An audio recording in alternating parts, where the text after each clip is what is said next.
What's up, everybody? This is Jay Reyes. September 13th is the Jay Reyes Perspective. We are here on top of a roof with Louis Villalba, who is one of the last of the Mohicans to fly pigeons. And I'm going to introduce you to him right now. Right now. It's not turning over. Look, so I'm gonna mess with this racing bird and that racing bird. That comes from Belgium imports from one of my good friends. So this is, wow, this guy's one of the top breeders, man. I can't believe he actually gave me this bird. So what kind of bird is that? These are racing pigeons. That's a racing pigeon right there? Yeah, that one and that one. He's a baby. This one is 2 years old. This bird, they're like 400, 500 mile racing pigeons. They go to 400 to 500 miles. Yeah, they race them like from Ohio to New York. Wow, that's incredible. So this is not what I do, but this is what I'm going to be getting into in the next few years. So I'd rather start with a very good bloodline. So you mean to tell me you breed them? I'm going to breed some this year. Just to start my bloodline, so in a few years when I get into them, I'll have a good bloodline set. So let me ask you a question. How long have you been flying pigeons? 39 years. 39 years. That's amazing. 39 years. Have you ever felt like bored? You know, when I'm around them, there's not a bored moment, to be honest, man. They actually have helped me through a lot, you know? Like therapy? Therapy, like, you have no clue. Better than any therapist. I believe you. I believe you. So let me ask you, do you have any stories of anybody that's famous that likes to fly pigeons? I mean, Tyson, the CEO from Gucci. There's a few other guys. Did you ever meet Mike Tyson? Yeah, I met him a few times. He was one of my childhood friends, very good friends. Tito, aka Screw. Screw from Borique, remember? Oh, the one that introduced Akon to the world? Yeah, kind of. Yeah. Okay. I guess. Yeah. I mean, they know each other. So what's the process you're doing now? I'm just trying to get this new bird to buck in there because he's thirsty. So since he's in his poop, he doesn't really know how to go in there. You know. Okay. So you guiding them. You guiding them to go in there where the water's at. Shouldn't just throw him in the coop actually. Yeah, this is one of Tom DeMartino's. He's a very good racer out in Long Island. He does really good. His bloodline comes down from, I think it's from England, Stan Van Reed bloodline. He does very good with them. People that buy them do very good in races. So he gave me a very good cockbird here that I'm freaking like in love with. So let me ask you a question. Look at that beauty. She is beautiful. Look at that body on that bird. Let me ask you a question. So how high is there have to be a specific height to have a pigeon coop? Could it be? No, it could be in a yard. It could be, I know people that fly them out of their apartments in the Bronx. Oh, okay. Yeah. So it's just having them, just being around them. That's the key, you know. So they're smart enough to come out of a window and know. Oh, that's even in the interesting. projects. So height does not matter. It doesn't matter if they're in a 20-foot floor, nothing. I mean, it depends the breed. Like when it comes to rollers, the lower the better, because sometimes when they roll, they can actually hit the roof if they come from backyards, because they roll like sometimes 25, 30, 50 feet. This is very interesting. Now, my next question is, how did you acquire all this knowledge about the birds? Because everybody knows there's not like a college for flying birds. So this is amazing to know so much about birds. I mean, how did you acquire the knowledge? Just always asking questions and Google, you know. Okay. So for 39 years, Google has not been around for 39 years. Being around the older Italian guys, I guess learning more and more. I actually learned more when I joined the club like 18 years ago. Like how to, breed for the show, to inbreed and all that type of stuff. So when you say club, is it a big club? I mean, there's probably like 20, 30 members now, but there was one time there was like 70 members. A lot of them have passed away. So we actually judge them more or less like you would judge a dog show. Right. So we judge them by a standard, by a point system, and yeah, you know, it's been a lot of fun, like the whole breeding and all that. You know, that's what I do, really. So when you say that a lot of the members has died off, that means this is soon could be if Look at that belly, P. if the young kids if the young kids don't get into this could be a lost art. Yeah, that's what it's going towards. But do you see any of these young kids getting into? Not really. Not the younger generation. They just want to be home just whacking off or either just freaking, you know, doing nothing. You know what I'm saying? Right. Different generation, you know? Right. So this would be proof. This is like the fingerprint. This is like the actual, like if no one believed that the kids these days just want to do nothing, this would be the craft that'll be lost. I just think like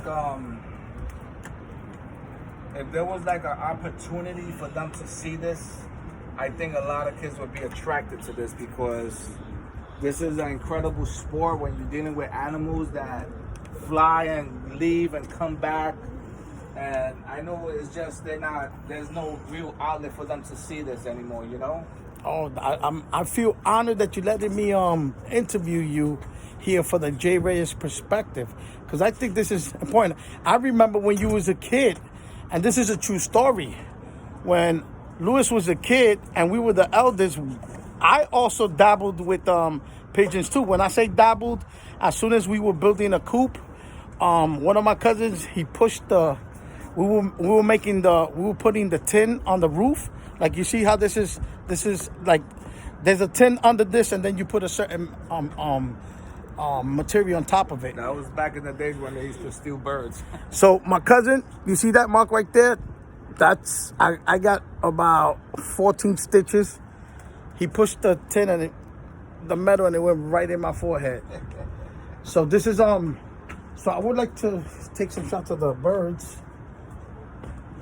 This is the coop. If you want to come over here, that way we could take a picture. This is the coop.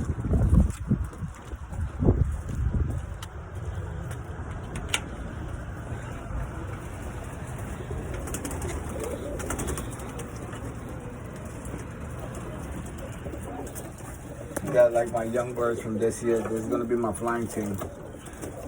When you say flying team, what does that mean? Yeah, I'm getting them ready now for before the hawks start chopping them up. So I'm trying to get them strong so they could route the neighborhood. So you say hawks are in the neighborhood eating them? Oh, hawks, falcons, seagulls, everything. So now is the time to get them strong, so when they come by, especially the Cooper hawk and the peregrine falcon, they'll be strong enough not to get caught. Because of the speed? Yeah, they're incredible. So how many birds do you think you lose a year annually because of the attacks from the hawks and the? They gotta grab at least from 20 to 50 birds a year. They already grabbed one of my best bird this year. But that's the name of the game, you know. Right. So would you say? Eat too. So what would you say? Let me see what I was saying when you said that, because I felt so bad. So your approach is like you wouldn't do anything to hurt the hawk because this is just part of nature. I caught a hawk before, and my first intention was to kill it, but then I just released it, knowing that you know that's their nature. You know what I'm saying? After I would have killed it, probably would have hurt me more. You know what I'm saying? So I just released it. Right, wow. Very interesting. So on the other side, what do you have on the other side of the coop? Oh, those are my breeders and my show birds and the birds I'm gonna sell for good money. Okay, so explain this part of the. This is the flying team. This is the team. All babies. Okay, so you fly them. Yeah, I'm gonna fly. I'm gonna route these. Okay. And then those are the ones I don't want to lose, that I'm gonna actually breed, sell for good money, or put in the show. Those are my prized possessions over here. So what kind of food do they eat? the best. When you say the best, what is it like? Steak and chicken and rice and beans.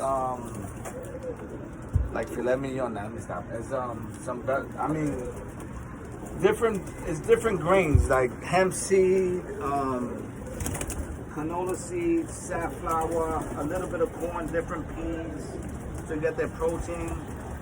There's just I just get the best feed. There's not much birds here, so you know. I know you were talking about how they get attacked by the hawks and the seagulls and my question to you is, do they get sick? They do get sick. When is the worst season for them? What is I mean, last year was a horrible season. There was I lost a lot of birds. There was like a virus, like the corona. No, it's worse than a corona. It's the adenovirus. That was to hit. Coronavirus hits the pigeons and they just get like mucus, and it's very easy to get rid of it. But adenovirus is a virus that they can be healthy today and tomorrow they're dead. Have you ever salvaged any of the pigeons when they? I mean, I've learned throughout the years because my friend is connected with the best vets in the world, and all you can do is like the corona. All you can do is work on their immune systems. Just create an acid environment with a lot of acids, like with apple cider vinegar, citric acids, good bacteria. So when the dust hit them, like only a little bit would die. They will go through it. You know, because there's actually no cures for viruses. Absolutely right. So, you know, on behalf of the Jay Reyes Perspective, I want to thank you for letting us interview you. I know the last time you was interviewed is when you came out on that film document called, what was the title of it? Up on the Roof. Up on the Roof. If you guys want, by Sonny Arson. There you go. Up on the Roof by Sonny Arson. You guys can look it up at. Do you think they can still purchase that document? Yeah. In Amazon? It's in YouTube. They could actually go through YouTube. Beautiful. That was like 15 years ago. Okay, perfect. So guys, thank you again. He's going back over there to his breeders. Guys, so there you have it. It's a different segment. I'm up here on the roof in Williamsburg, Brooklyn. Just for you guys, just to have a different concept on the show. So this is what I'm gonna be doing. I'm gonna be going out again, interviewing people around the area also. So remember, God bless you and get that good night's sleep.